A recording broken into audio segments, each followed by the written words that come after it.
আজকে তোমাদের জন্য এই গরমকালের উপযুক্ত কিছু ড্রিঙ্কস নিয়ে চলে এলাম।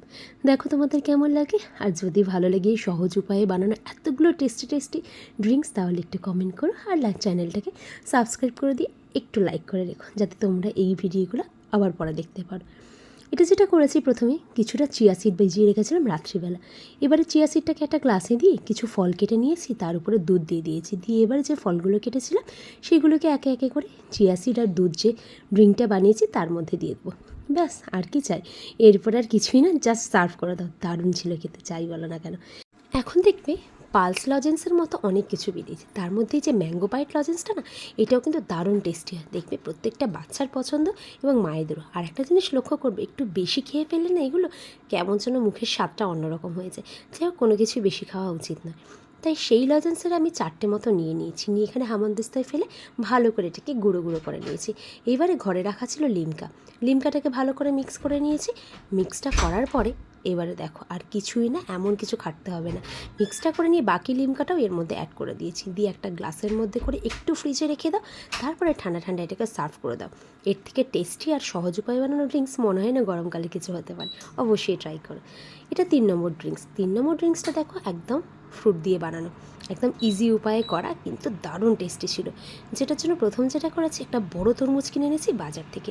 চেষ্টা করবে মোটামুটি লাল কেনার, খুব লাল কিনে ফেলো না, তাহলে কিন্তু বহুত কিছু মেশানো এখন পাওয়া যাচ্ছে। আশা করি তোমরা যারা ইউটিউবে ভিডিও দেখো তারা জানতে পারবে। এরকম টাইপের একটা তরমুজ নিয়ে এসে সেটাকে ছোটো ছোটো করে কেটে নাও তরমুজটাকে। তারপরে সেটাকে একটা গ্লাসের মধ্যে দিয়ে দাও, দিয়ে তার মধ্যে অল্প একটু চিনি গুঁড়ো দাও, চাইলে তোমরা মিষ্টি গুঁড়োও দিতে পারো। আর দিয়ে দাও একটু পুদিনা পাতা। দেখো ঘরে হয়তো ফ্রিজের মধ্যে রাখাই আছে। তারপরে হামনদিস্তার যে লাঠিটা থাকে সেটাকে দিয়ে ভালো করে এটাকে একটু স্ম্যাশ করে নাও। নিয়ে ঘরে যা ড্রিঙ্কস থাকে, স্প্রাইট হোক, আর যদি তাও না থাকে অল্প একটু লবণ জল বা একটু মিষ্টি জল করে ওর মধ্যে দিয়ে দিতে পারো। দিয়ে একটু পুদিনা পাতা দিয়ে এটা সার্ভ করে দেবো। আমি তো স্প্রাইট দিয়ে সার্ভ করেছিলাম। একবার বানিয়ে দেখো, আর কেমন লাগে একটু জানিও। ব্যাস, এর পরের ড্রিঙ্কটা দেখো কি, আবার একটা ফ্রুট দিয়ে। মানে এখন যখন নতুন নতুন ম্যাঙ্গো উঠছে, দেখবে ম্যাঙ্গোগুলো একটু টকটক খেতে হয়।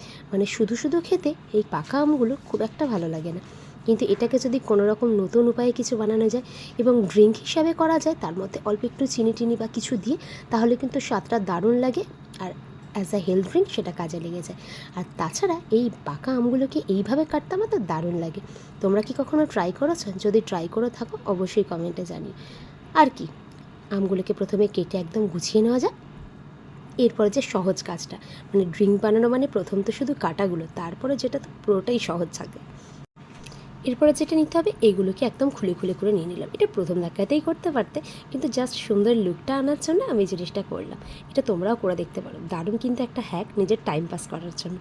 তারপরে কিছুটা কাঁচা আম ছিল, সেইটাকে আমি ছোটো ছোটো করে কেটে নেব। এবার দুটো আম মিক্সড করে একটা জিনিস বানাবো। যেমন এখানে একটা গামলা নিয়ে নিয়েছি, সেই গামলার মধ্যে দিয়ে দিয়েছি জল। জলটা একটু গরম হলে তার মধ্যে এই কাঁচা আম আর পাকা আম দুটোই দিয়ে একটু সিদ্ধ করে নেব, অল্প একটু নুন ফেলে দিই। এবারে একটা মিক্সিং জার নিয়েছি, সিদ্ধ করার পরে তার মধ্যে দিয়ে দিয়েছি অল্প একটু মিষ্টি গুঁড়ো, আর দিয়েছি ওই আমটাকে ভালো করে মিক্স করে নিয়েছি। নিয়ে ওর সাথে একটু জল মিশিয়ে দিয়েছি। ব্যাস, এবার বরফের সাথে পরিবেশন করো। দারুণ ছিল কিন্তু।